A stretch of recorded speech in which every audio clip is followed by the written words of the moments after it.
Hello दोस्तों, सीखो GK में आपका स्वागत है। आप लोगों के डिमांड पे हम आज से एनटीपीसी के साथ साथ सीडीपी का भी सेशन स्टार्ट कर रहे हैं। और यह जो सेशन है सीडीपी का, यह प्रीवियस ईयर में पूछा गया हुआ क्वेश्चन है, ठीक है। और यह जो आने वाला जो एग्ज़ाम है उस एग्ज़ाम में बहुत ही इम्पोर्टेंट होगा यह क्वेश्चन सब। तो चलिए ध्यान से पढ़ते हैं। तो अगला क्वेश्चन स्टार्ट करते हैं फर्स्ट नंबर से। तो पहला क्वेश्चन है कथन और कारण वाला। तो देखेंगे कथन क्या है। बच्चों व बचपन की संकल्पना सार्वभौमिक नहीं हो सकती है। सार्वभौमिक का मतलब होता है सभी, यानी दुनिया में जितने भी चीज़ है या आदमी है वो सभी।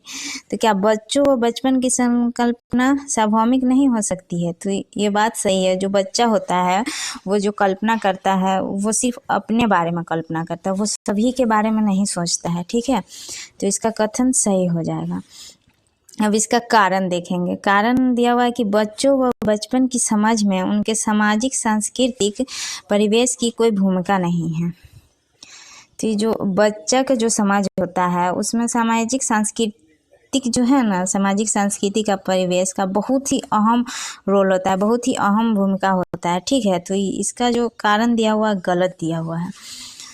तो इसका देखेंगे ऑप्शन नंबर ए और आर दोनों सही है, परंतु आर ए की सही व्याख्या करता है। तो ये ऑप्शन गलत हो जाएगा एक, क्योंकि इसका कथन सही है बट कारण गलत है। अब दूसरा ऑप्शन है ए और आर दोनों सही है, परंतु आर ए की सही व्याख्या नहीं करता है। तो इसमें तो दोनों सही नहीं है, ए सही है बट इसका जो रीजन है वो गलत है। तो दूसरा ऑप्शन भी गलत हो जाएगा। देखेंगे तीसरा ऑप्शन है ए सही है किंतु आर गलत है, तो इसका थर्ड नंबर ऑप्शन सही हो जाएगा। अगला क्वेश्चन है बच्चों के विकास के संदर्भ में कौन सा कथन सही है। यानी कि पूछ रहा है कि बच्चों के विकास के संदर्भ में कौन सा कथन सही है। तो पहला ऑप्शन है विकास पूर्ण रूप से आनुवंशिकता से निर्धारित होता है। नहीं, विकास पूर्ण रूप से आनुवंशिकता से निर्धारित नहीं होता है, ये गलत हो जाएगा। अगला ऑप्शन है विकास पूर्ण रूप से पर्यावरण द्वारा निर्धारित होता है। नहीं, विकास को हम पूर्ण रूप से पर्यावरण द्वारा निर्धारित नहीं कर सकते, ये भी गलत है। तीसरा नंबर ऑप्शन विकास में दोनों आनुवंशिकता व पर्यावरण की अन्योन्य क्रियात्मक भूमिका है। हाँ, तो ये थर्ड नंबर ऑप्शन सही हो जाएगा, क्योंकि विकास में है ना आनुवंशिकता और पर्यावरण दोनों का बहुत ही अहम रोल होता है, ठीक है। तो इसका थर्ड नंबर सही हो जाएगा। अगला क्वेश्चन है कथन और कारण वाला। तो देखेंगे इसका कथन है विकासात्मक प्रतिमान की निर्धारित उम्र सीमा केवल औसत उम्र सीमा दर्शाती है। हाँ, तो इसका कथन सही है, क्योंकि विकासात्मक जो प्रतिमान होता है इसको मतलब कि उम्र के हिसाब से इसके औसत उम्र सीमा दर्शाया जाता है, ये बात सही है। अब इसका रीजन देखेंगे। इसका रीजन है कि बच्चों के विकासात्मक विकास की गति अलग अलग होती है तथा वे अलग अलग समय पर पहुंचते हैं। हाँ, इसका रीजन भी सही है, सही बात है, क्योंकि बच्चों का जो विकास होता है उस विकास का जो गति होता है वो अलग अलग होता है। सभी बच्चों का विकास तो एक तरह से नहीं होता है ना, क्योंकि पढ़ने में कोई बच्चा तेज होता है, कोई कमज़ोर होता है। तो उस हिसाब से बच्चों का जो विकास का जो गति होता है वो अलग अलग होता है सभी बच्चों का, और सभी बच्चे का जो विकास अलग अलग समय पर पहुंचता है। तो ये भी सही है। तो इसका ऑप्शन नंबर 1 सही हो जाएगा। ए और आर दोनों सही है, परंतु आर ए की सही व्याख्या करता है, ठीक है। अगला क्वेश्चन देखेंगे। अगला क्वेश्चन है बच्चे किस चरण में प्रस्तावक तर्क के कथनों को हल कर पाते हैं। जैसे यदि सभी मनुष्य मछली है और कुछ मछली बुद्धिमान है, तब क्या सभी मनुष्य बुद्धिमान हैं। जिसमें पूछ रहा है कि बच्चा जो है वो किस चरण में, मतलब किस चरण में वह तर्क कर पाता है कि सभी मनुष्य मछली और कुछ मछली बुद्धिमान हैं, और तब क्या सभी मनुष्य बुद्धिमान हैं, ये तर्क पूछ रहा है। तो संवेदी पेशीय चरण, ये जो चरण होता है ये तो 0 से 2 वर्ष के बीच में होता है। तो इसके पास तो सोचने समझने की मानसिकता विकास नहीं रहता है, तो ऑप्शन नंबर 1 गलत हो गया। और दूसरा नंबर क्वेश्चन, ये पूर्व संक्रियात्मक अवस्था, इसका जो ये अवस्था होता है 2 से 7 वर्ष के बीच में। ये भी तो उतना तर्क नहीं कर पाता है, 2 से 7 वर्ष के बीच में तो ये भाषा सीखता ही रहता है। मूर्त संक्रियात्मक अवस्था, ये अवस्था होता है 7 से 11 वर्ष के बीच में। तो ये भी तर्क नहीं कर पाते, ये सिर्फ मूर्त चीज़ों को देख के बता सकता है कि मतलब वो क्या है। जैसे कि कोई समोसा रख दिए तो उसके सामने वो देख के बता सकता है समोसा है। समोसा मतलब त्रिकोण है, 3 कोण वाला। बट अगर वहाँ से समोसा हटा देंगे तो वो नहीं बता पाएगा कि समोसा कितने कोण का था। और चौथा है अमूर्त संक्रियात्मक, तो दूसरा ऑप्शन भी गलत हो गया, तीसरा ऑप्शन भी गलत हो गया। चौथा ऑप्शन है अमूर्त संक्रियात्मक। अमूर्त संक्रियात्मक में जो होता है ये 11 से वयस्कावस्था तक होता है, वयस्कावस्था तक होता है। तो इसमें बच्चा तर्क वितर्क कर पाता है, दूसरे के सामने अपनी बातों को प्रकट कर पाता है, तो ये अमूर्त संक्रियात्मक हो गया। तो इसका राइट आंसर होगा 4 नंबर, अमूर्त संक्रियात्मक। अब अगला क्वेश्चन है निम्नलिखित में से जीन पियाजे के सिद्धांत की आलोचना कौन सी है? तो जीन पियाजे जो थे वो किस चीज़ के सिद्धांत दिए थे? संज्ञानात्मक विकास का सिद्धांत दिए थे। तो देखेंगे जीन पियाजे के सिद्धांत की आलोचना। तो पहला ऑप्शन है बच्चों के संज्ञानात्मक विकास में भाषा बहुत महत्वपूर्ण भूमिका निभाती है। ये सही है, ऑप्शन नंबर ए सही है। देखेंगे दूसरा ऑप्शन, बच्चे अपने वातावरण पर सक्रिय रूप से कार्य करके सीखते हैं। नहीं, ये गलत है, इनकी आलोचना जीन पियाजे ने नहीं किया था। बच्चे अलग तरीके से सोचते हैं, उनकी सोच वयस्कों से गुणात्मक रूप से भिन्न होती है। ये भी ऑप्शन गलत है, ये भी जीन पियाजे की आलोचना नहीं है। बच्चों में दुनिया की समझ बनाने की जन्मजात इच्छा होती है। नहीं, ये भी ऑप्शन गलत है, ऑप्शन नंबर 1 सही होगा। ऑप्शन नंबर 1, बच्चों के संज्ञानात्मक विकास में भाषा बहुत महत्वपूर्ण भूमिका निभाती है, ये जीन पियाजे सिद्धांत की आलोचना है। ठीक है, अगला क्वेश्चन देखेंगे। अगला क्वेश्चन है वाइगोत्स्की पद्धति जिसमें शिक्षक और छात्र सीखने में सहयोग करते हैं, क्या कहलाता है? मतलब सीखने में, जैसे जो शिक्षक है वो छात्र को सीखने में सहयोग करते हैं, वो क्या कहलाता है? तो वो खोज अधिगम सीखने में नहीं करता है, ये तो बच्चा विचार उच्चार तर्क वितर्क करके करता है। पारस्परिक शिक्षण, ये जो पूछ रहा है वाइगोत्स्की पद्धति में जिसमें शिक्षक और छात्र सीखने में सहयोग करते हैं, वो है पारस्परिक शिक्षण। पारस्परिक शिक्षण ये सहयोग के द्वारा होता है, उसे पारस्परिक शिक्षण कहते हैं। ठीक है, तो इसका ऑप्शन नंबर 2 सही हो जाएगा। अगला क्वेश्चन है लेव वाइगोत्स्की के सिद्धांत के अनुसार और ये पार ढांचा स्कैफोल्डिंग आलंबन ये सब एक ही चीज होता है। और पार जो है ये बहुत ही पॉजिटिव वर्ड होता है। तो इसका ऑप्शन देखेंगे, मतलब इसमें पूछ रहा है कि लेव वाइगोत्स्की के सिद्धांत के अनुसार पार क्या है? तो पार जो है ऑप्शन नंबर है, पार के संदर्भ में बच्चे को दी जाने वाली सहायता की मात्रा व गुणवत्ता में बदलाव करने की आवश्यकता है। सही बात है। दूसरा ऑप्शन है बच्चों के संज्ञानात्मक विकास में प्रभावशाली नहीं है, ये गलत है, क्योंकि संज्ञानात्मक विकास में बहुत ही प्रभावशाली होता है। पार के संदर्भ में बच्चों को दी जाने वाली सहायता की केवल, फिर यहाँ निगेटिव वर्ड आ गया, केवल निगेटिव वर्ड है तो ये कट जाएगा, क्योंकि जहाँ भी केवल, ही, ये सब बल ये सब रहेगा तो ये सब निगेटिव वर्ड होता है। तो बच्चों के लिए निगेटिव वर्ड गलत होता है। तो चौथा ऑप्शन है के संदर्भ में बच्चों को दी जाने वाली सहायता की केवल, फिर यहाँ केवल आ गया तो यहीं से कट गया ऑप्शन। तो इसका राइट आंसर होगा 1, मतलब के संदर्भ में बच्चों को दी जाने वाली सहायता की मात्रा व गुणवत्ता में बदलाव करने की आवश्यकता है। अगला क्वेश्चन, अगला क्वेश्चन है, लॉरेंस कोहल वर्ग द्वारा प्रतिपादित नैतिक विकास के किस स्तर पर व्यक्ति अपने निर्णय को व्यक्तिगत अधिकारों पर और सर्वोपरि अच्छाई परिणाम पर आधारित करता है? तो लॉरेंस कोहल वर्ग जो थे ये नैतिक विकास के सिद्धांत दिए थे, और नैतिक विकास के सिद्धांत में जो ये हैं मतलब कि 3 स्तर और 6 अवस्था बताए थे।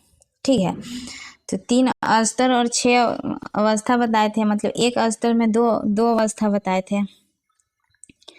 तो एक स्तर में 2 अवस्था बताए थे। तो पहला स्तर कौन सा था? पूर्व परंपरागत स्तर। इसमें मतलब कि इस स्तर में है 2 अवस्था बताए थे। एक अवस्था था दंड एवं आज्ञाकारिता उन्मुक्ता, और दूसरा था कि व्यक्तिगता और आदान प्रदान उन्मुक्ता, और दूसरा स्तर था परंपरागत स्तर। इसमें मतलब कि अवस्था, इसमें भी 2 अवस्था बताए थे। एक अवस्था था अच्छा लड़का और अच्छी लड़की का अभिविन्यास, और दूसरा था अच्छे अंतर्वैयक्तिक संबंध अभिविन्यास। ठीक है, मतलब कानून तथा सामाजिक क्रम नियंत्रण का अभिविन्यास। और तीसरा स्तर था उत्तर परंपरागत स्तर। ठीक है, और इसमें भी दो अवस्था बताए थे। एक अवस्था बताए थे सामाजिक अनुबंध तथा व्यक्तिगत अधिकार अभिविन्यास, और दूसरा अवस्था बताए थे सार्वभौमिक सिद्धांत अभिविन्यास। ठीक है, तो इसमें पूछ रहा है कि नैतिक विकास के किस स्तर पर व्यक्ति अपने निर्णय को व्यक्तिगत अधिकारों और सर्वोपरि अच्छाई परिणाम पर आधारित करता है? तो ये आज्ञा पालन एवं दंड अभिविन्यास, ये नहीं होगा, ये गलत होगा। अच्छा लड़का अच्छी लड़की अभिविन्यास, नहीं, ये भी गलत होगा। अधिकारिता एवं सामाजिक क्रम व्यवस्था अभिविन्यास, ये भी गलत होगा। इसका राइट आंसर होगा 4, मतलब सार्वभौमिक नैतिक विकास सिद्धांत अभिविन्यास में है। ठीक है, अगला क्वेश्चन है, हावर्ड गार्डनर ने, इसका पहला ऑप्शन है बुद्धिमत्ता को एक स्थिर विशिष्टता मानने की परंपरागत सोच की समालोचना की। दूसरा ऑप्शन है 12 अलग प्रकार की बुद्धिमत्ताओं को प्रस्तावित किया। नहीं, दूसरा ऑप्शन गलत है। हावर्ड गार्डनर जो थे ये बहुबुद्धि सिद्धांत दिए थे। ठीक है, बहुबुद्धि सिद्धांत दिए थे, और ये बताए थे कि जो बुद्धि होता है ना, वो अलग अलग प्रकार के बुद्धि होता है। ठीक है, और यह एक मिश्रण होता है। जो बुद्धि होता है ये एक प्रकार का मिश्रण होता है, और ये अलग अलग प्रकार का मतलब कि बुद्धि होता है, ये बताए थे। और सृजनात्मक का सिद्धांत दिया नहीं, ये गलत है। ये बहुबुद्धि का सिद्धांत दिए हुए हैं, बहुबुद्धि का सिद्धांत। ठीक है, बुद्धिमत्ता के एकल संरचना सिद्धांत को प्रतिपादित किया नहीं, ये भी गलत है। तो पहला ऑप्शन सही हो जाएगा। हावर्ड गार्डनर ने बुद्धिमत्ता को एक स्थिर विशिष्टता मानने की परंपरागत सोच की समालोचना की थी। ठीक है, अगला क्वेश्चन है, राष्ट्रीय शिक्षा नीति 2020 प्रस्तावित करती है कि प्राथमिक स्तर पर बच्चे बेहतर ढंग से सीखते हैं जब, तो यहाँ देखेंगे कि ऑप्शन क्या है, निर्देश की भाषा उनकी मातृभाषा, घर की भाषा। सही बात है, बच्चों को जो मातृभाषा होता है उस भाषा में अगर आप पढ़ाइएगा, कुछ सिखाइएगा तो वो जल्दी सीखता है।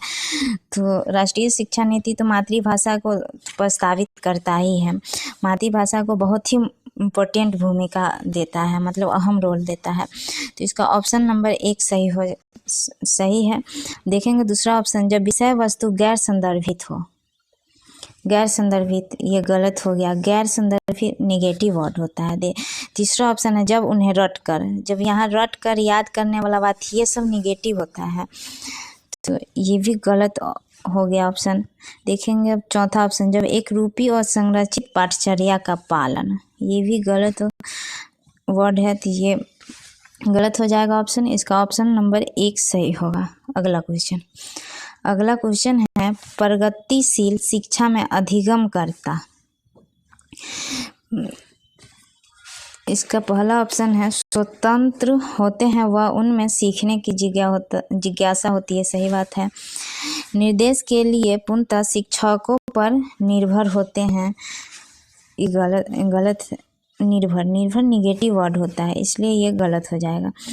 तीसरा, को अभ्यास प्राणी के रूप में देखा जाता है जिन्हें सब करने की आवश्यकता होता है, ये भी गलत है। चौथा क्वेश्चन, निष्क्रिय प्राणी है जिन्हें शिक्षकों द्वारा नियंत्रण करने की आवश्यकता है।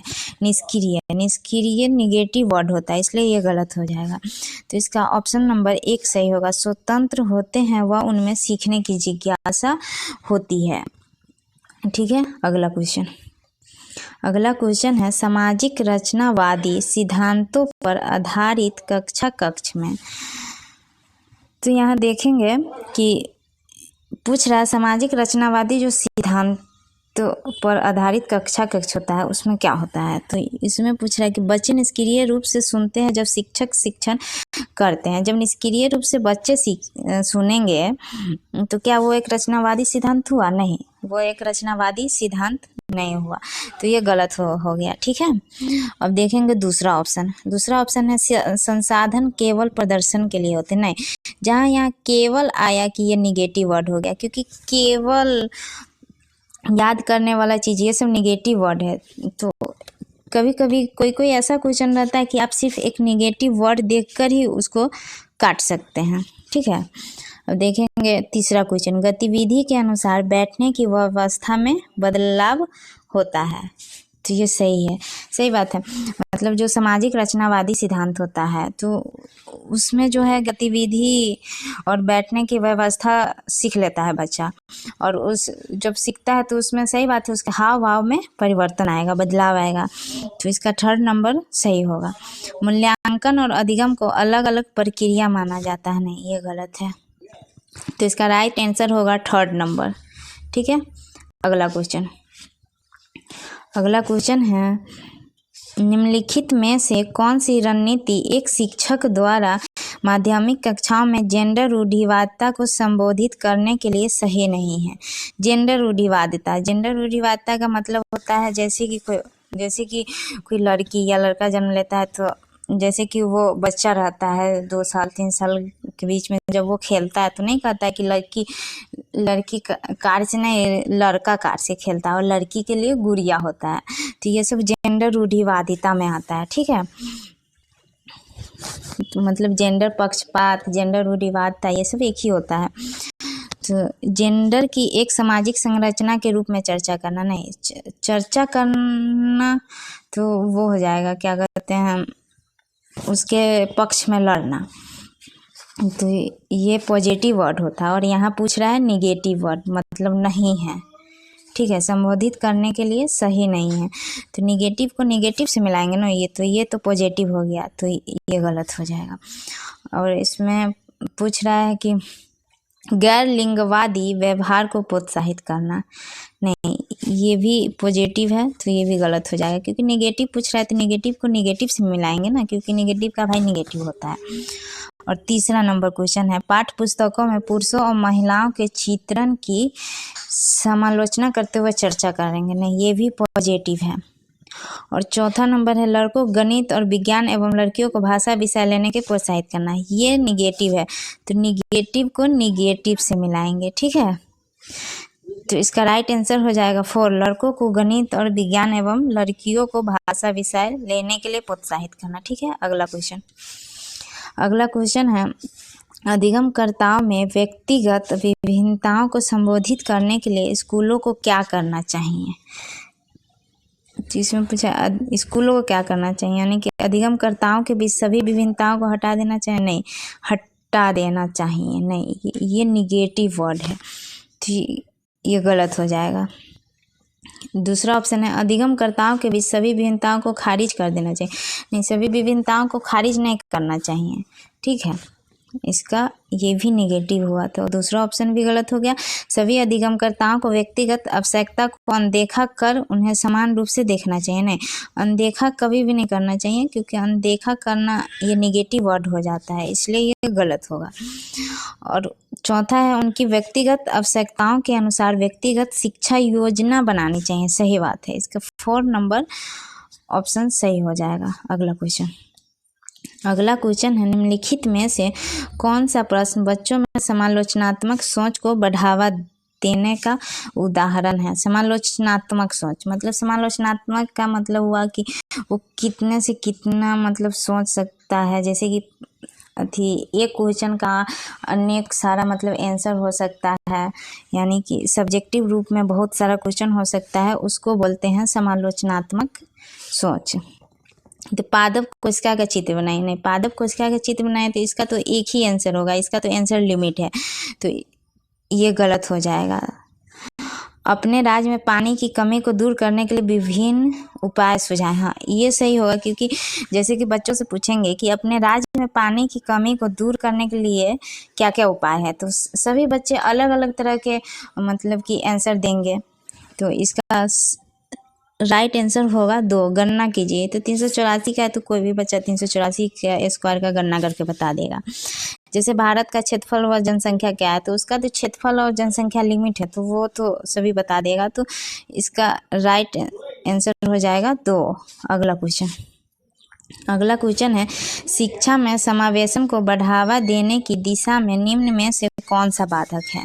मतलब समावेशन को बढ़ावा देने की दिशा में निम्न में से कौन सा बाधक है।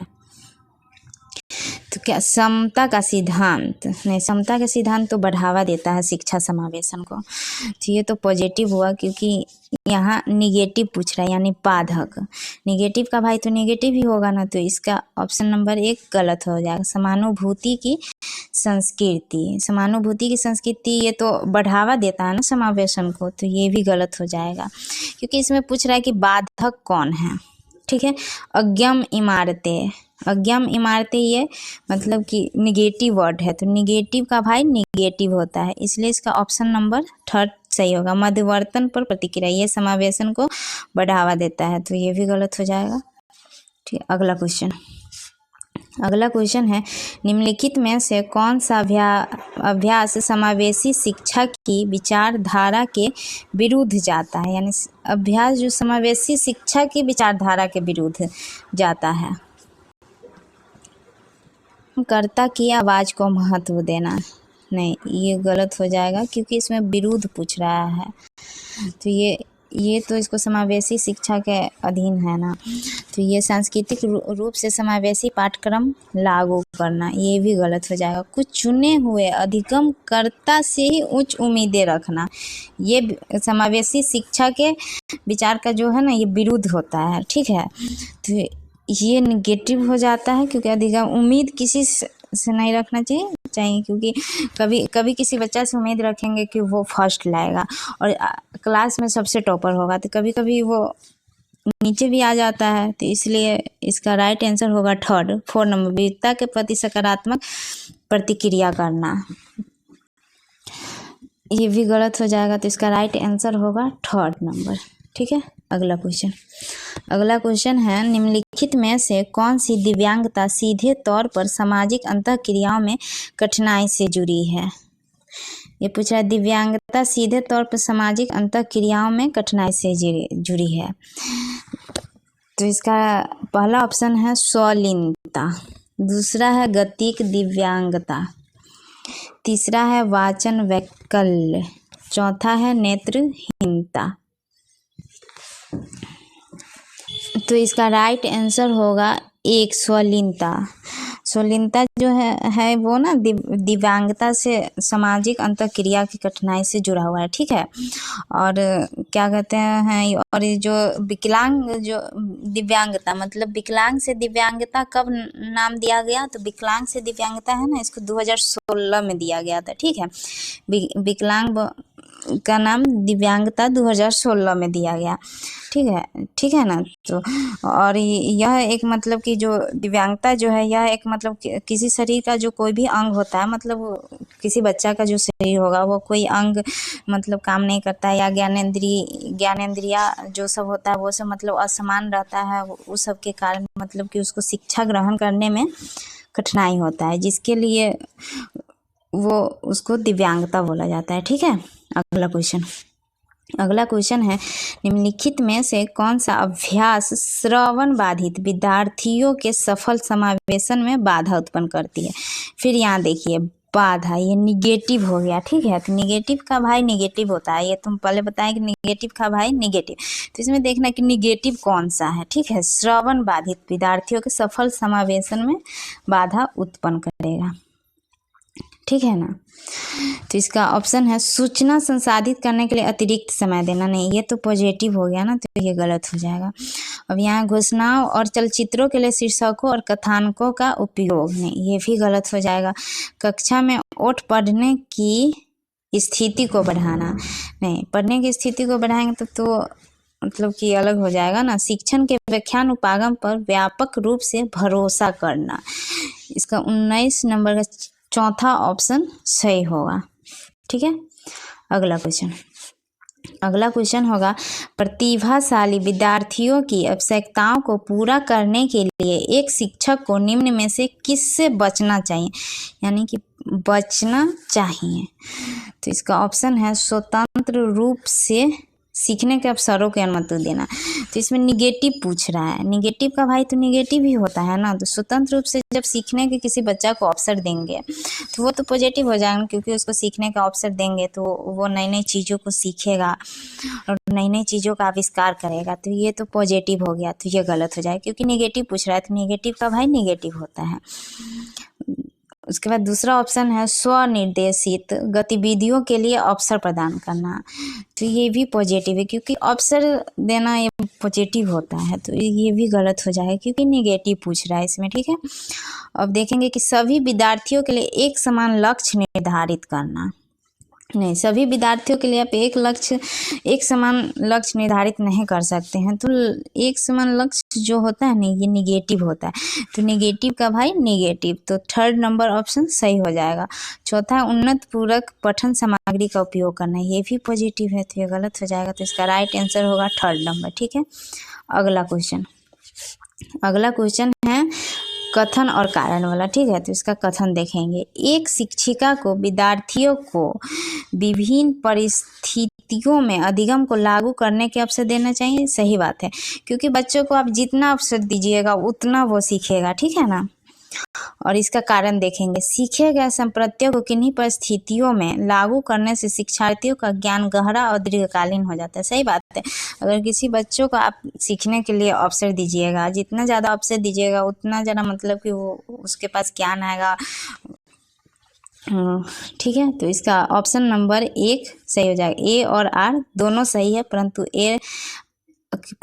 आर ए की सही व्याख्या करता है। सही बात है, तो इसका ऑप्शन नंबर 1 सही हो जाएगा। अगला क्वेश्चन है एक शिक्षिका अपने विद्यार्थियों के बीच संज्ञानात्मक प्रबोधन कौशलों को सुसाध्य करना चाहती है। इस उद्देश्य के लिए उसे निम्नलिखित में से किससे बचना चाहिए, यानी यहाँ निगेटिव पूछ रहा है। ठीक है, मतलब किससे बचना चाहिए, सुसाध करने के लिए किससे बचना चाहिए। तो ये निगेटिव पूछ रहा है, तो पहले ही बताया निगेटिव का भाई निगेटिव होता है। ठीक है, इसमें कह रहा है त्रुटियों को बिना चर्चा के खारिज करना। देखिए, जब बच्चा त्रुटि करेगा उस पर चर्चा नहीं कीजिएगा तो वो सीखेगा कैसे। जब उसको आप खारिज कर दीजिएगा तो वो नहीं सीख पाएगा ना। तो इसलिए ये सही ऑप्शन हो जाए, क्योंकि निगेटिव का भाई निगेटिव। ठीक है, जो समझ में नहीं आता उससे पहचाना। सही बात है, ये पॉजिटिव होगा, तो ये गलत हो जाएगा, क्योंकि इसमें निगेटिव पूछ रहा है तो आप निगेटिव ही आंसर दीजिएगा ना। तो अगला ऑप्शन है उत्तरों का सहज अनुमान लगाना, ये भी पॉजिटिव है। चौथा है आत्म प्रश्नोत्तरी और आत्म परीक्षण, ये भी पॉजिटिव है। तो इसका राइट आंसर हो जाएगा 1, क्योंकि निगेटिव का भाई निगेटिव होता है। ठीक है, अगला क्वेश्चन है विद्यार्थियों की विफलता अक्सर अधिगम कार्यों में अरुचि से जुड़ी होती है। इससे निम्न में से किसके द्वारा कम किया जा सकता है। अरुचि मतलब कि कोई बच्चा पढ़ रहा है और उसको वो पढ़ने में इंटरेस्ट ही नहीं है, तो वो अरुचि ही होगा ना। तो उस मतलब अरुचि को दूर करने के लिए, उसको इंटरेस्ट लाने के लिए क्या करना पड़ेगा, सो पूछ रहा है। तो इसका पहला ऑप्शन है कार्य को यथासंभव आसानी से पूरा करने के लिए अनुबंधित करना। नहीं, ये तो गलत हो गया ना, ये निगेटिव हो गया। ठीक है, अनुबंधित निगेटिव वर्ड होता है। दूसरा ऑप्शन है विद्यार्थियों को कार्यों को सीखने की प्रासंगिकता को समझने में मदद करना ये पॉजिटिव होता है। ठीक है, तो ये ऑप्शन नंबर 2 सही है। ठीक है ना। अधिकांश विद्यार्थियों के लिए सीखने के कार्यों को अबोधगम्य बनाना ये भी निगेटिव है। उनके वास्तविक जीवन सीखने कार्यों को उपयोगिता को निर्दिष्ट नहीं करना ये निगेटिव वर्ड है। ठीक है, क्योंकि बच्चों के वास्तविक जीवन से आप जितना जोड़ के पढ़ाइएगा उतना वो बच्चा सीखता है। ठीक है ना, तो ये गलत हो जाएगा। तो 23 का ऑप्शन नंबर 2 सही हो जाएगा। अगला क्वेश्चन है सीखना प्रभावी और प्रासंगिक हो जाता है जब, मतलब सीखना कब प्रभावी और प्रासंगिक हो जाता है वो पूछ रहा है। ठीक है, तो पहला ऑप्शन है नई विषय वस्तु पिछले ज्ञान से संबंधित ना किया जाए ये निगेटिव है। न निगेटिव वर्ड होता है। ठीक है, तो ये ऑप्शन गलत हो जाएगा क्योंकि बच्चों को आप मतलब पूर्व ज्ञान से जितना जोड़ के पढ़ाइएगा उससे संबंधित वो उतना सीखेगा। ठीक है, और उसको उतना ही सीखने में इंटरेस्ट भी आएगा। दूसरा ऑप्शन है विद्यार्थियों द्वारा निष्क्रिय, देखिए फिर यहाँ निगेटिव वर्ड आ गया निष्क्रिय, तो इसको काट देंगे। तीसरा ऑप्शन है विद्यार्थी अर्थ निर्माण की प्रक्रिया में सक्रिय ये पॉजिटिव वर्ड होता है। ठीक है ना, तो विद्यार्थी मतलब अर्थ निर्माण की प्रक्रिया में सक्रिय रूप से सम्मिलित होते हैं, तो ये सीखने के लिए बहुत ही प्रभावी है।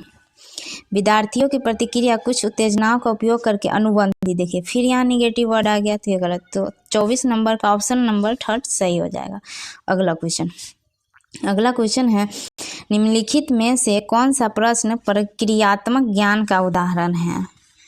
मतलब प्रक्रियात्मक मतलब जैसे कि कोई बच्चा से कोई क्वेश्चन किया तो वो क्वेश्चन मतलब कि कोई क्वेश्चन होता है ऑब्जेक्टिव जो कि उस क्वेश्चन का आंसर लिमिट होता है, तो वो प्रक्रियात्मक ज्ञान नहीं हुआ।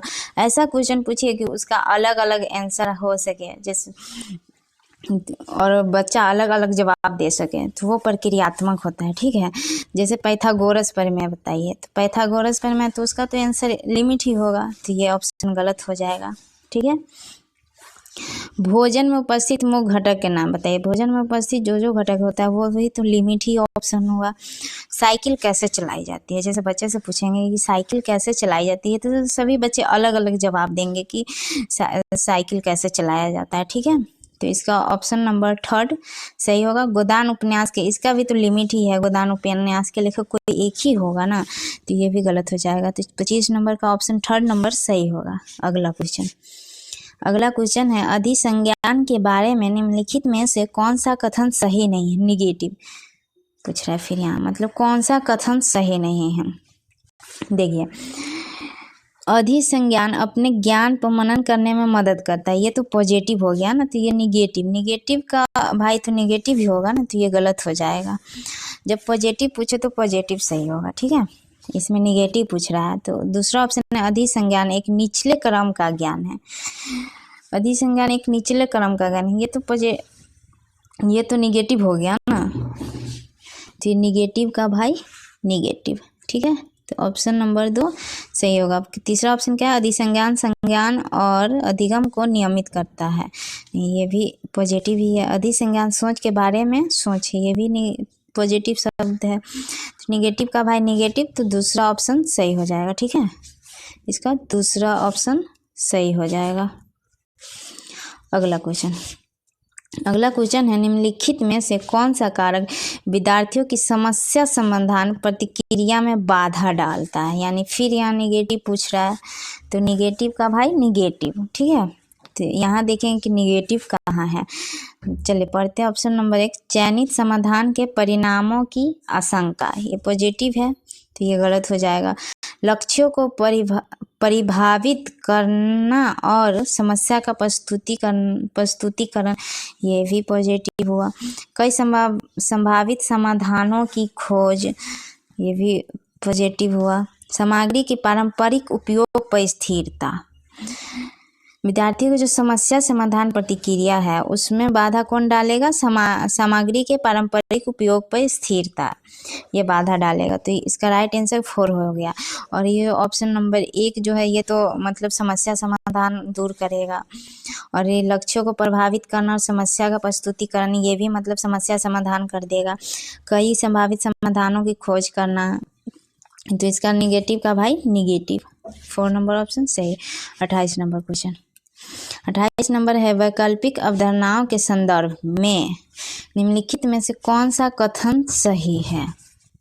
देखेंगे, वैकल्पिक अवधारणाएं हमेशा निराधार होती है। नहीं, हमें वैकल्पिक अवधारणाएं हमेशा निराधार नहीं होता है, ठीक है, ये निगेटिव है, तो ये गलत हो जाएगा। इसको हतोत्साही नहीं करते हैं, इसको प्रोत्साहित करते हैं, ठीक है। ऑप्शन नंबर दूसरा, वैकल्पिक अवधारणाएं बच्चों को सीखने की क्षमता में मध्यस्थता करने में सार्थक है। सही बात है। वैकल्पिक अवधारणाएं जो होता है ना, वो बच्चों को सीखने के लिए जो बच्चों को जो सीखने की जो क्षमता होता है उसमें मतलब कि बहुत ही मध्यस्थता करने में सार्थक होता है, ठीक है। तीसरा ऑप्शन है, वैकल्पिक अवधारणाएं वैचारिक परिवर्तन और संज्ञानात्मक क्षमताओं के बारे में कुछ भी नहीं, फिर ये गलत हो गया। चौथा नंबर क्वेश्चन, वैकल्पिक अवधारणा केवल, फिर यहाँ निगेटिव वर्ड है तो ये कट जाएगा, तो इसका ऑप्शन नंबर 2 सही होगा। अगला क्वेश्चन है, निम्नलिखित में से कौन सा संवेग अधिगम को नकारात्मक रूप से प्रभावित करता है, मतलब नकारात्मक। तो पहले ही बताया निगेटिव का भाई निगेटिव ही होता है, तो इसमें खोजना निगेटिव कौन होगा, जिज्ञासा। जब बच्चा को जिज्ञासा आएगा वो तो पढ़ेगा, उसको अधिगम होगा, तो ये पॉजिटिव हो गया, तो ये गलत हो गया। निराशा, ये भी गलत हो गया। उसके बाद आनंद, ये सही ऑप्शन है। गौरव, ये भी गलत हो गया।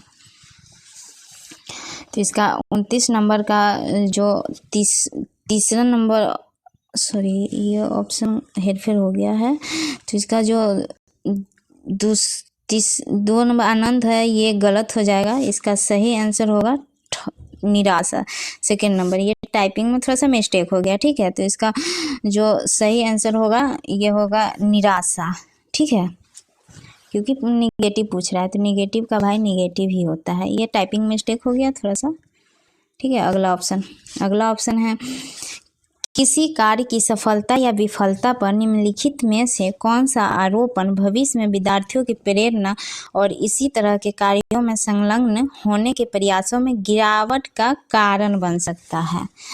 मतलब गिरावट का कारण बन सकता है, जो बच्चों का जो कार्य की सफलता और विफलता है उसमें मतलब भविष्य में विद्यार्थियों की प्रेरणा के लिए जो कार्य है उसको संलग्न करने के प्रयासों में गिरावट का कारण बन सकता है। वो कौन सा है? ऑप्शन नंबर 1, स्थिर और गैर नियंत्रणीय। सही बात है, स्थिर और गैर नियंत्रणीय है जो है संलग्न होने के प्रयासों में गिरावट के कारण बन सकता है। सही बात है। और स्थिर नियंत्रणीय ये गलत है। आंतरिक नियंत्रण ये भी गलत है। आंतरिक अस्थिर ये भी गलत है। तो इसका ऑप्शन नंबर 1 सही हो जाएगा, ठीक है। तो आज का सेशन यहीं समाप्त होता है। अगर सेशन अच्छा लगा हो तो चैनल को सब्सक्राइब कीजिएगा और शेयर कमेंट जरूर कीजिएगा, लाइक शेयर कमेंट, ठीक है। तो अगला सेशन